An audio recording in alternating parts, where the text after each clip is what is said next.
Om Shri Gurubhyo Namaha Harihi Om Shuklam Baradaram Vishnum Shashivarnam Chaturbhujam Prasannavadanam Dhyayet Sarva Vighnopashantaye Gurur Brahma Gurur Vishnur Gurur Devo Maheshwaraha Guru Sakshat Param Brahma Tasmai Shri Gurave Namaha Gurave Sarva Lokanam Vishaje Bhavarogina Mitaye Sarva Vidyanam Shri Dakshinamurtaye Namaha Shruti-smriti-purāṇānāmālayam karuṇālayam namāmi Bhagavad-pāda-shankaram lokashankaram apāra-karunā-sindhum jnānadam śāntarūpinam Shri-Chandrasekhara-gurum pranamāmi mudānvaham parityajya maunam vatāda-sthitim ca vrajan bhāratasya pradeshat-pradesham madhusyanti vācā janāna dharma-mārgena yan Shri-Jayendro gururvāti-citte Namah Shankaran Vakya Vijayendra Saraswatim Shri Gurum Sishtamarganunetar Sanmati Pradam Sadguru Charana Ravindabhyan Namaha Shri Gurubhyo Namaha Harihi Om Bhagavad Gita. Shri Krishna is advising Arjuna on the second chapter. He is talking about the Atma Tattvam. And he has done a definition for Sat and Asat he has done. What is the definition of Sat? That which can never be negated. Sat or Satyam, we normally translate as truth. What is truth? Truth is something which we don't negate. He is a good person. Nobody negates that. I have seen him there at that time. Nobody negates that, so we call that as truth. Sun rises in the east. We call that as truth. But here, Sat or Satya, we don't negate on all the three tenses. Sun rises in the east. Billion years ago, when sun was not formed, that statement will not be relevant. Right? And several billion years later, when earth will not be there, that statement will not be relevant. So sun rises in the east. It is Satyam, but even though it has got a huge lifetime, it still has got some lifetime. On the other hand, that Sat that we are talking about here, which can never be negated, right? And in the last class, we saw about different types of limitations, different types of negations: Nama Paricheda, Rupa Paricheda, Kala Paricheda, Vastu Paricheda. We saw, and then we have arrived at that. Hey, that Sad Vastu has to be a Nirguna Vastu. Nirguna without any guna. That Sad Vastu, it has to be a Nirguna Vastu without any guna. Because the moment you attribute a guna to an object, you are negating infinite other possibilities. Let us take blue ball for an example. The moment I call it a ball, the moment it conforms to the shape of a ball, we are negating infinite other shapes that are possible. It is not a square. It is not a cube. It is not a rectangle. It is not a dot. So, with one positive attribute in shape, that is ball shape, we are bringing in infinite negative attributes. Same with color. Blue ball. The moment I commit it to be blue, the moment the ball commits itself to be of blue in color, infinite other colors are negated. Right? It is not a red ball. As we are saying, it is a blue ball. That is the verb. Is comes with infinite is nots. This is a blue ball. By saying that, we are telling this is not a red ball. This is not a green ball. This is not a magenta ball. Infinite other colors. So the moment we attribute one guna, all these are called as gunas, properties. The moment we attribute one guna, we are negating infinite other possible gunas. So the real Sadvastu will not have any guna. It should be a nirguna vastu. That is what we are getting as a corollary of this shloka. Nasato vidyate bhavaha, nabhavo vidyate sataha, ubhayorapi drishtantaha tu anayaha tattvadarshibihi. A real tattvadarshin, that is a person who sees Atma, is the one who knows the difference between these two. What two? Sadvastu and Asadvastu. Okay. Now, what is Sat? Here, he has defined Sat and Asat. Why is it relevant here? That comes in the coming shlokas. Here, Krishna is going to say, Atma is a Sadvastu. Your body is an Asadvastu. Atma is a Sadvastu. The body is Asadvastu. For us, we may take it granted that, okay, my body is Asadvastu. We will have an intellectual understanding of the Asad nature of our body. That is impermanent nature, a transient nature, a temporary nature of our body. We might have an intelligent understanding, but we have to bring that to practice, right? All these shlokas help us to bring that into practice. Avinashi tu tadviti yena sarvam idantadam vinasham avyayasyasya nakaschit kartum arhati.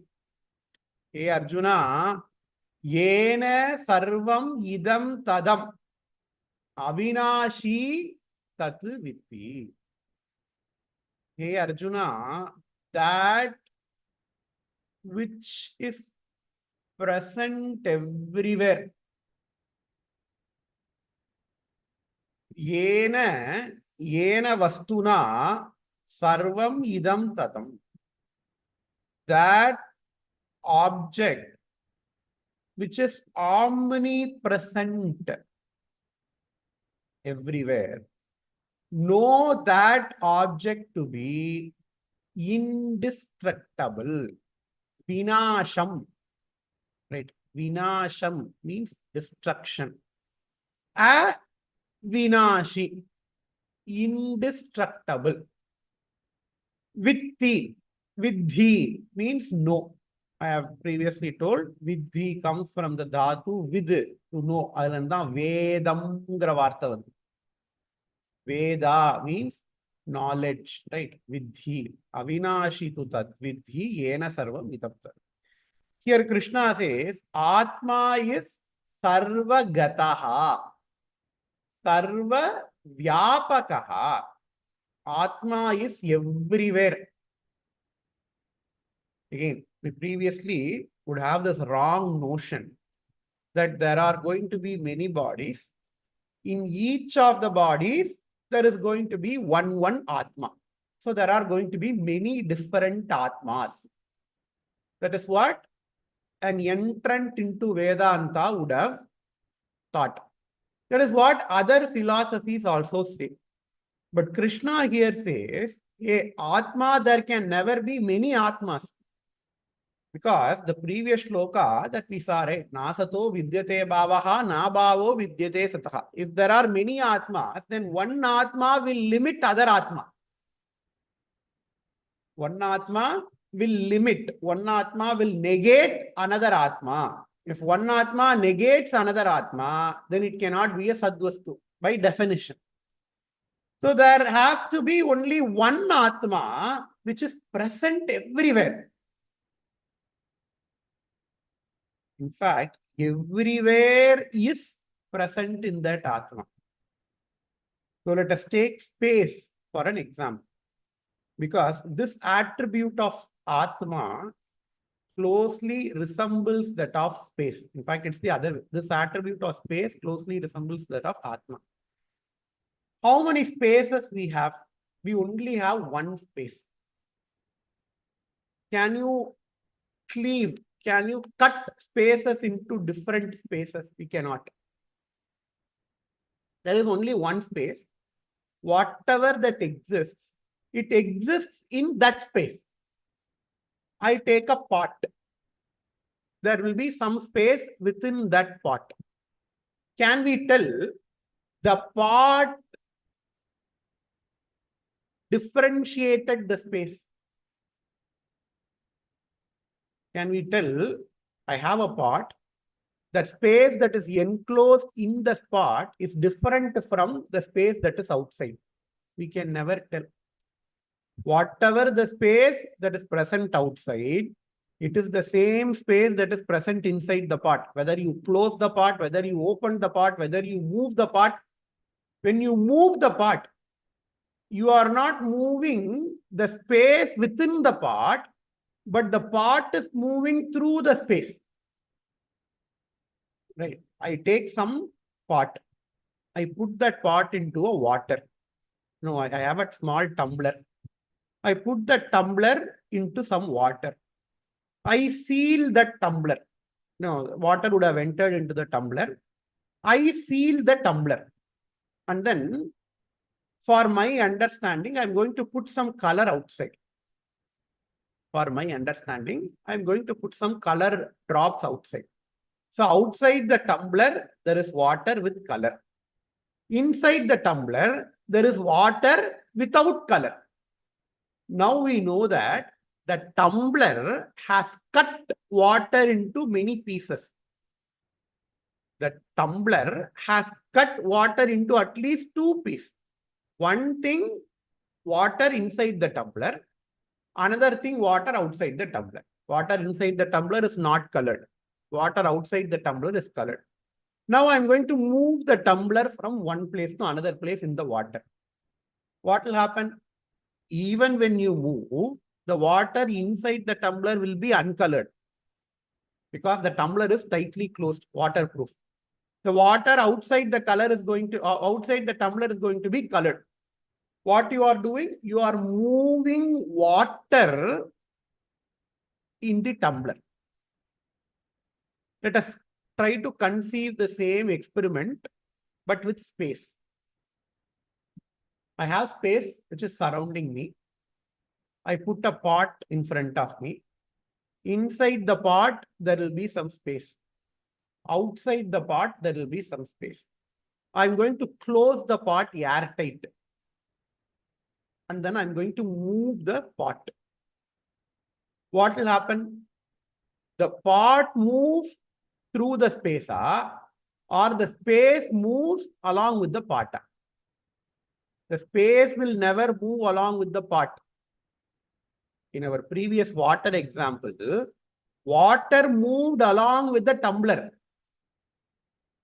Right, water moved along with the tumbler. That is why inside the tumbler it is going to be colorless liquid, colorless water. Outside the tumbler it is going to be colored water. But in current example, when I move the closed pot, it is not that the space in the pot moves along with the pot. What happens is that it is the pot that moves in the space. It is the pot that moves in the space. The akasha, the space inside the pot, is called as ghatakasha. Akasha, the space inside the pot, is called as ghatakasha. The space outside the pot is called as mahakasha. Maha-akasha. Ghata akasha. Ghata means pot. Ghatakasha is the space that is present inside the pot.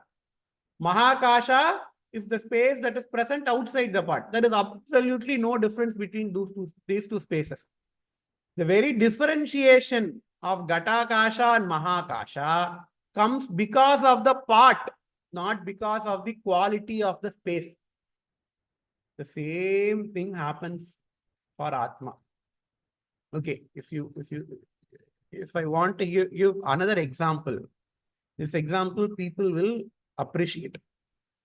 We have Wi-Fi signal. We have Wi-Fi signal that is present surrounding us.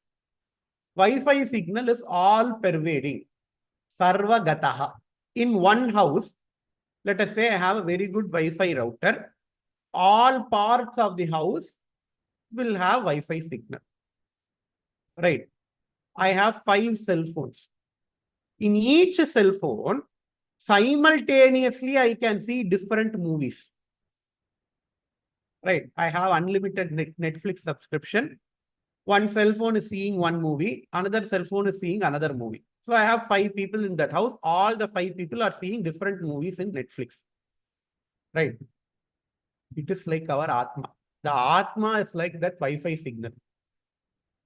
Atma is like Wi-Fi signal. There is only one Wi-Fi signal. We all connect to what? Only one ID. We ask for Wi-Fi ID and password, right? We all will connect to just one Wi-Fi ID. In the same way, all of our bodies are connected to just one Atma. But in all of our bodies, different things are happening. I am speaking. You guys are hopefully listening. Some people are cooking. Some people are sleeping. If we take the entire world, a lot of people are doing different things, right? Why? Because we have this body which is like cell phone. Because we have this body which is like cell phone. Each body will do different things based upon our SIM card. What is our SIM card? Our SIM card is the karma. Right. So, and what happens in the house Wi-Fi example? When a cell phone is moved inside the house, Wi-Fi signal does not move along with the cell phone. The cell phone moves through the Wi-Fi signal. Wi-Fi signal is static. It is sarvagataha. That's it. But it is the cell phone that moves along the Wi-Fi signal. What will happen if I break a cell phone? Unfortunately, one kid puts the cell phone into water. The cell phone is broken. You cannot browse any movie through the cell phone. You cannot transact through that cell phone. If you cannot transact through the cell phone, it does not mean that there is no Wi-Fi signal. What does it mean? It means that your cell phone is off. If I cannot transact through the cell phone, it does not mean that there is Wi-Fi signal. Let us just assume that Wi-Fi signal is all pervading at all time. It is an assumption that we make, which need not be true, but that is what we are making for the current example. Even if the cell phone breaks, it does not mean that the Wi-Fi signal is broken. What does it mean? It means that the cell phone has lost its ability to connect to the Wi-Fi signal. Wi-Fi signal is the Satvastu. There is only one Wi-Fi signal. Right? It is all pervading. And I connect to that Wi-Fi signal. Many people connect to that Wi-Fi signal. When one cell phone connects to Wi-Fi signal, it will do something else. Or we have different objects, right? These days, lights are connected to Wi-Fi. Fan is connected to Wi-Fi. Slippers are connected to Wi-Fi. When light is connected to Wi-Fi, it cannot send a message. It can only turn on and turn off. When fan is connected to the same Wi-Fi signal, it can only start rotating. Fan cannot turn on. It cannot give light. Likewise, all of our bodies are like different gadgets. Human body, it is like a smartphone. It can do many things. But I'll have a dog body. The dog should also have Atma. The same Atma will be present in dog as well. But Dogs cannot do many things as human does. Why? Not because of the limitation of Atma, but it is because of the limitation of the body. Just like how when my cell phone is connected to Wi-Fi, it can do much more things. But when my light is connected to Wi-Fi, it can only turn on and off. When my fan is connected to Wi-Fi, it can start rotating or stop rotating. Wi-Fi is same, but the limitation is present with the gadget. In the same way, when human body is active, when we are alive, alive within double quotes, we can do many more things. But a dog cannot do those many things. A plant cannot do even what the dog does. Right?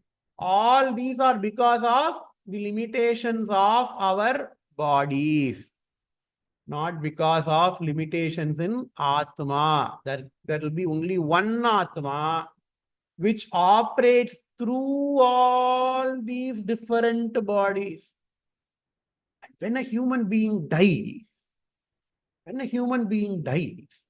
it is exactly like the death of a cell phone. When a cell phone dies, it cannot transact with other cell phones. It cannot transact with other gadgets. It cannot transact with the humans. It's not because the Wi-Fi signal in the cell phone has died. When a cell phone dies, I cannot browse Netflix through that cell phone. Not because there is no Wi-Fi signal. Why? Because the cell phone dies. In the same way, when a human being dies, அவனுடைய ஆத்மா இங்கிருந்து வெளியில போறதெல்லாம் not there. Atma is everywhere. Atma is sarvagataha, Wi-Fi, just like Wi-Fi. When the human body dies, just like how when a cell phone dies, the cell phone would have lost its ability to connect to the Wi-Fi signal. The same way, the human body, which is an anatma, which is an asadvastu, which constantly changes, just loses its ability to connect to the Atma. Just like how a cell phone loses its ability to connect to the Wi-Fi, the human body loses its ability to connect to the Atma. There is no person who can kill the Wi-Fi signal. There is no person who can kill the Atma. That is what here Krishna says. Avinashi tu tadvidhi. Yena sarvam idam tadam. Hey, Arjuna, know that Atma, which pervades everything in this universe. Know that Atma, which pervades everything in this universe. Just like how my Wi-Fi signal pervades my entire house. To be Avinashi, indestructible. When I say indestructible, you have to connect it with the previous shloka. In the previous shloka, we have defined indestructibles as Sadvastu. No, Arjuna, that thing which pervades the entire universe to be Sadvastu. No, Arjuna, the Atma to be Sat is what here Krishna says. Upanishad defines Atma as Satyam Jnanam Anantam Brahma. So Satyam, another which is indestructible, which can never be negated. Okay, and then can this Atma ever be destroyed? Because this body, they have got some lifespan. Right. This earth, if we take, the lifespan of the earth is higher when compared to that of this body. Body maximum will be there for 100 years. Earth is going to be there for millions and billions of years. In the same way, will Atma ever be destroyed now? Nongra Atma. Vinasham avyyasyasya nakaschit kartum arhati. Vinasham na kartum arhati. Here Krishna gives another name for Atma, Avyayaha. Avyaya Purusha Sakshi. Kshetrajnokshara eva cha. Vishnu Sahasranama. Avyayaha means that which does not change. That which does not change. People who know Sanskritam grammar, there are things called as avyaya in Sanskritam grammar. You know, we all know Ramaha, Ramo, Ramaha, Rama Shabdam is there. Aham karomi, Saha, Pashyati, Pashyami, Pashyasi. You know, all the verb will undergo change. All the nouns will undergo change. Sanskrit grammar, all the adjectives will undergo change. But there are certain things which never undergoes change in Sanskritam grammar, like tu, etc. The word tu, the word cha, which will never undergo any change depending upon the lingam, depending upon the number, depending upon the tense. Those are called as avyayas in Sanskritam. That which does not undergo any change. Krishna gives that name to Atma here because Atma never undergoes any change. So for that avyaya, vinasham na kartum arhati. There is no one who can destroy Atma. Whatever destruction is there, it is only for the body. So in the first shloka, in the 17th shloka, Krishna says there is no destruction for Atma. Hey Arjuna, know that Atma, which is all pervading, is avinashi. It is indestructible. In the second line, he says, there is no person who can destroy Atma. In the second shloka, 18th shloka, Krishna is going to say, body is not like that. Antavanta ime deha nityasyokta sharirinaha anashinaha aprameyasya tasmad yuddhasva bharat. Hey Arjuna, ime deha antavantaha. All these bodies are with end. All these bodies are going to have end. When some things has got end, they are called as asad vastu, we saw, right? When something ends, it is called as asat.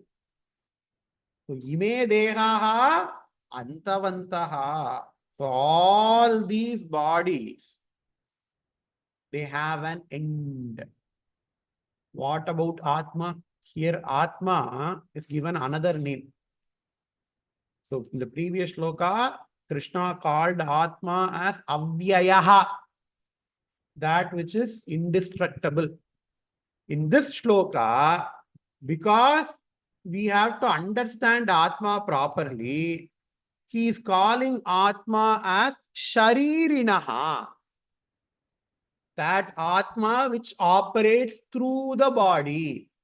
Because Wi-Fi signal, if Wi-Fi signal is there or not, how will we know? We will never know until the Wi-Fi signal interacts with an object. Right? We will never know until the Wi-Fi signal interacts with the object. In the same way, because Arjuna is an entrant into Vedanta, sometimes Krishna, in order to explain Atma, he takes the help of the body. So, Shariraha is body. Sharirinaha means that thing which has got a body. The Atma that operates through the body. The Wi-Fi signal which operates through the cell phone. The same way, the Atma that operates through the body is called as Sharirinaha. Nityasya Ukta Sharirinaha. Ime deha antavantaha. All these bodies are with a date of expiry.